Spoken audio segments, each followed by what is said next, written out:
Hello guys, book of sphere के एक और नए एपिसोड के साथ हाजिर हूँ। तो जैसा कि लास्ट एपिसोड में हम सभी ने देखा था, ज़ूफेन इंपीरियल हॉल के पास पहुंच जाता है, जहां पर थर्ड प्रिंस, सेकंड प्रिंस और फर्स्ट प्रिंस ज़ूफेन को वेलकम करने के लिए आगे आता है। सभी फैमिली को वेलकम करती है अपनी इंपीरियल फैमिली के अंदर। फिर तभी वहाँ पर हेजू टावर के दो आदमी आ जाता है, फिर जिसके अंदर येलो हेयर वाली लड़की कहती है ये तो ज़ूफेन है, और दूसरी तरफ मुंह करते हुए कहता है देखो तो सही, उसे तो एक और लड़की मिल गया है। उसके बाद क्यूइन काई की पियानो से कहता है यहाँ पर इतनी भी ज्यादा रूड मत बनो और स्टीवर्ट जू के गुस्से पर ध्यान मत दो, वो ऐसा ही है। तो फिर ज़ूफेन उससे कहता है नहीं, मैं उसके साथ ऐसा कैसे कर सकता हूँ, वो बिल्कुल सही है। और फिर यंगर का हाथ पकड़ते हुए कहता है मेरे पास एक नई लड़की है, इस वजह से क्या उसको कोई मसला है। और फिर हमें कुछ देर बाद इंपीरियल फैमिली के अंदर का सीन दिखाया जाता है, जहाँ पर हॉल में सभी लोग आकर अपने अपने सीट की तरफ जाता है और वहाँ पर जाके बैठने लगता है। जहाँ पर फर्स्ट यंग मास्टर सभी से ग्रीट करते हुए कहता है आज मेरे इंपीरियल फादर की नेशनल हॉलिडे में आपका स्वागत है। एम्पायर की शताब्दी जयंती को पूरा करने के लिए आप सभी लोग यहाँ पर आए, इसी वजह से मैं आप सभी का बहुत ज्यादा शुक्रगुजार हूँ। विशेष रूप से मैं क्वांड्रम किंगडम का शुक्रिया अदा करना चाहता हूँ, क्योंकि वो लोग बहुत ज्यादा दूर से आए और इस फेस्टिवल के थ्रू हम चाहते हैं क्वांड्रम किंगडम के साथ एक अच्छा रिलेशनशिप करने का, और आप लोग यहाँ पर आके हमसे दोबारा से हाथ मिलाना चाहते हैं, इसी वजह से मैं आप सभी का बहुत ज्यादा आभारी हूँ। तो फिर हमें दूसरी सीन इंपीरियल हाउस के अंदर दिखाया जाता है, जहाँ पर एम्पायर एक बंदा से पूछता है क्या वो सभी लोग आ गया। तो फिर एम्पायर के पीछे से एक बंदा कहता है हाँ मास्टर, सभी लोग यहाँ पर आ चुका है, आप अभी वहाँ पर जाने का समय हो गया है, और मैजेस्टी मैं आपका नेक्स्ट ऑर्डर का इंतजार में रहूंगा। तो फिर एम्पायर कहता है बहुत अच्छे, अब जब सभी लोग यहाँ पर आ चुका है तो असली गेम तो अब शुरू होगा, और फिर इसे खत्म भी मैं ही करूंगा। उसके साथ हमें दिखाया जाता है एम्पायर एक व्हाइट चेस्ट को लेता है और सभी ब्लैक चेस्ट के बीच में रखते हुए अपनी पावर का रिलीज करता है और कहता है हजारों साल पहले मेरे एम्पायर जो भविष्यवाणी किया था वो अब सच होने वाला है, आखिरकार तियानु मेरे ही रहेंगे। इसके बाद दूसरे सीन हमें इंपीरियल हॉल का सीन दिखाया जाता है, जहाँ पर एक बंदा कहता है इंपीरियल मास्टर पधर रहे हैं, और इसी के साथ इंपीरियल हॉल की मेन गेट को खोलता है और उसके अंदर से हमारा एम्पायर अंदर की ओर आता है, जिसके साथ सभी के सभी फैमिली के लोग एम्पायर को देखते हुए ग्रीट करने लगता है, और उसी के साथ क्वांड्रम किंगडम के सभी लोग भी ग्रीट करते हैं एम्पायर को। उसके बाद एम्पायर हॉल के बीच में से गुजरते हुए दबे पाव के साथ अपनी कुर्सी के अंदर जाकर बैठता है और इधर उधर देखने लगता है। थोड़ी देर बाद एम्पायर हंसते हुए कहता है आज यह बहुत ज्यादा खुशी का माहौल है, क्योंकि आज मेरा जन्मदिन है। आज टियानु का सभी लोग ही मेरे साथ इस जश्न का एंजॉय लो। और फिर क्वांड्रम किंगडम से कहता है आप सभी लोग अपने अपनी सीट ले लो, और उसके बाद 7 हाउसेस भी अपनी अपनी सीट को ले लो। उसके बाद सभी लोग ही अपनी सीट को ले लेता है और कहता है धन्यवाद एम्पायर, आप एक लंबे जीवन जिए, इसी का उम्मीद करता हूँ। और फिर एम्पायर सभी लोगों से कहता है आप पार्टी को शुरू किया जाए। तो फिर पार्टी के स्टार्ट में ही हमें फर्स्ट प्रिंस को दिखाया जाता है, जो कि एम्पायर के सामने ग्रीट करते हुए कहता है कानून के सभी लोग ही आपकी इस पार्टी को एंजॉय कर रहा है, और इस पार्टी को और भी ज्यादा एंजॉय करने के लिए मैं आपके लिए एक विशेष उपहार लाया हूँ। तो फिर एम्पायर मन के अंदर सोचने लगता है क्राउन प्रिंस हमेशा बहुत ज्यादा बुद्धिमान रहा है, और उससे कहता है हाँ जरूर, मैं तुम्हारा गिफ्ट जरूर देखना चाहूंगा, ये जरूर कोई अच्छा ही चीज होगा, ठीक है तुम इसे ला सकते हो। तो फिर क्राउन प्रिंस अपने 2 गाटों से कहता है ठीक है उसे सामने लाओ। तो फिर क्राउन प्रिंस के 2 आदमी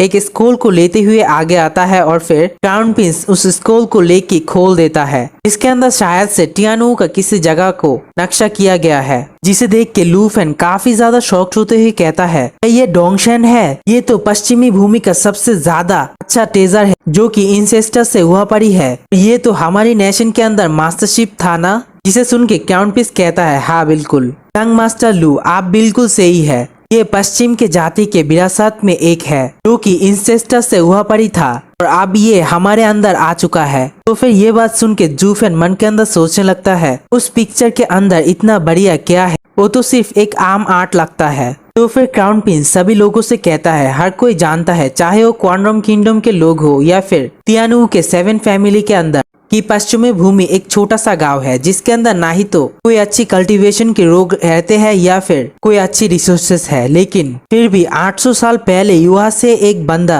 अपियर हुआ था जो कि कल्टीवेशन के मामले में सभी लोगों से भी अबाब था। वो अपने टैलेंट की मदद से पूरी धरती के अंदर सबसे ज्यादा पावरफुल आदमी बन गया था, लेकिन सिर्फ अपनी कल्टीवेशन और स्वॉर्ड स्किल में ही माहिर नहीं था, वो बहुत ज्यादा कमाल का पेंटिंग भी कर सकता था। उन दिनों उन्होंने अपनी पावर का इस्तेमाल करते हुए 10 से भी ज्यादा बड़े बड़े काउंटी का डिस्ट्रॉय कर दिया और फिर बहुत ज्यादा मेहनत से हमारे राज्यों का एक चित्र बनाया। उन दिनों उन्होंने इस पेंटिंग के अंदर अपनी कुछ ऐसी चीज को छुपाया था जो कि उनके लिए बहुत ज्यादा महत्वपूर्ण लगता है, और फिर अपने राज्याभिषेक के टाइम में उन्होंने कहा था जो कोई भी मेरे इस पेंटिंग को ढूंढकर मेरे पास लाएगा वो उसकी कोई ना कोई एक इच्छा जरूर पूरा करेगा और उस बंदे को बाद में एम्पायर बनने के भी मौका दिया जाएगा, जहां पर उस एम्पायर उसका पूरी तरह से साथ देंगे। तो फिर यंग मास्टर लू सोचने लगता है अगर ये सच है तो टियानो के पास बहुत ज्यादा खतरनाक ट्रेजर है, क्योंकि इसकी मदद से वो लोग उस पावरफुल आदमी का साथ ले सकता है।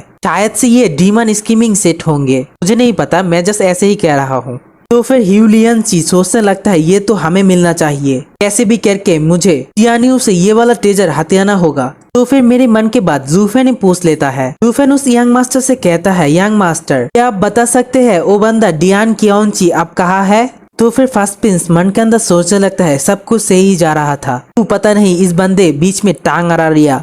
फिर थोड़ा सा घबराते हुए जूफेन से कहता है उनकी सेक्ट का कहना है वो सदियों से लापता है, उसके बाद से किसी को भी उसका कोई सुराग नहीं मिला। तो फिर जूफेन क्राउन प्रिंस से कहता है अगर आप उस बंदे को नहीं खोज पाते तो इस पेंटिंग का क्या फायदा, क्योंकि जो इसे लेगा वही अगर नहीं रहा तो इसका तो कोई कीमत ही नहीं है। तो फिर जूफेन की ये बात सुन के प्रिंस शॉक्ड हो जाती है और सभी लोग हंसने लगता है। तो फिर ह्यूलियन सोचने लगता है 800 साल पुरानी पेंटिंग जो कि लापता हो गया था, आप कैसे वो सभी के सामने अपियर हो सकता है, और अगर डियान कियोंजी भी 100 साल से लापता है तो इस पेंटिंग का तो अब कोई भी कीमत नहीं रहा। तो फिर क्राउन प्रिंस मन के अंदर सोचने लगता है ये जूफेन तो बहुत ज्यादा घटिया है, ये सबके सामने मुझे इज्जत कर रहा है, पता नहीं मैं क्यों उसे मेरे सबसे वैल्यूएबल ट्रेजर को दिया था। तो फिर क्राउन प्रिंस के पीछे से एम्पायर पुकारती है, क्राउन प्रिंस मैं अपनी लोगो और एम्पायर के लिए आपकी इस अच्छी इरादे को समझता हूँ। एम्पायर की रक्षा करने के लिए इस जैसे पेंटिंग की मदद लेना सच में बहुत ज्यादा बेतुकून है, लेकिन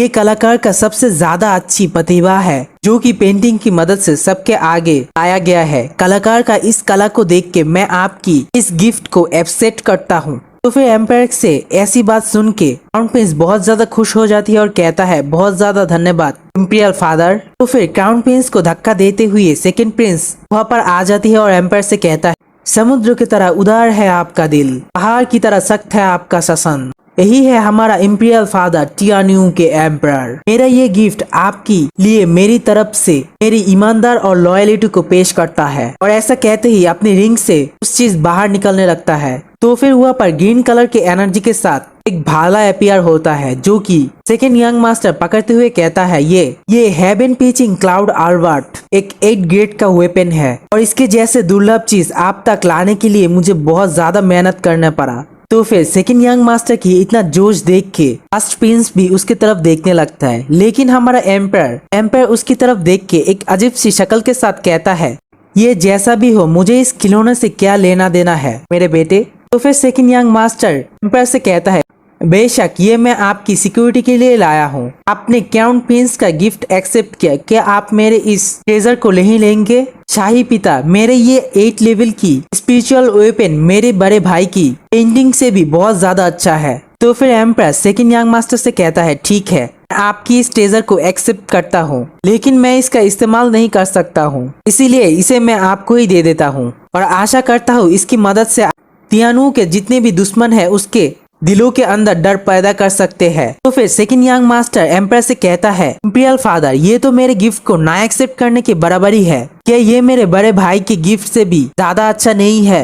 ये 8 लेवल की स्पिरिचुअल वेपन है, प्लीज इसे एक्सेप्ट करने के लिए पुनर्विचार करे। तो फिर एम्पायर सेकंड यंग मास्टर से कहता है सेकंड प्रिंस मैं आपको जो दे रहा हूँ वो तुम्हें एक्सेप्ट करना ही पड़ेगा, तुम मेरे दिए हुए चीज मना नहीं कर सकते हो और जो मैं तुम्हें नहीं दूंगा उसे कभी लेने की कोशिश मत करना। यानी कि यहाँ पर एम्परर सेकेंड प्रिंस को ये बताने की कोशिश कर रहा है कि टियानो के एम्परर जिसे चाहे अपना गद्दी दे सकता है और अगर उसे उस गद्दी को नहीं देता तो उसको इसके लिए कोशिश नहीं करना चाहिए। तो फिर ये बात सुन के सेकेंड प्रिंस भी बहुत ज्यादा घबरा जाती है। तो फिर एम्परर फिर से कहता है क्या मैं इस चीज को तुम्हारे साथ क्लियर कर पाया। तो फिर ज़ूफेन सेकंड प्रिंस की तरफ देखते हुए कहता है, इसका तो खेल खत्म, अब ये एम्पायर के नजर में गिर चुका है। एम्पायर कभी भी अपनी राज्य को इसके हाथ में नहीं देने वाले। तो इसी के साथ ये वाला वीडियो यहीं पर एंड कर दूंगा। नेक्स्ट वीडियो अगले हफ्ते को आएंगे, तब तक के लिए मेरे चैनल को सब्सक्राइब कर दो।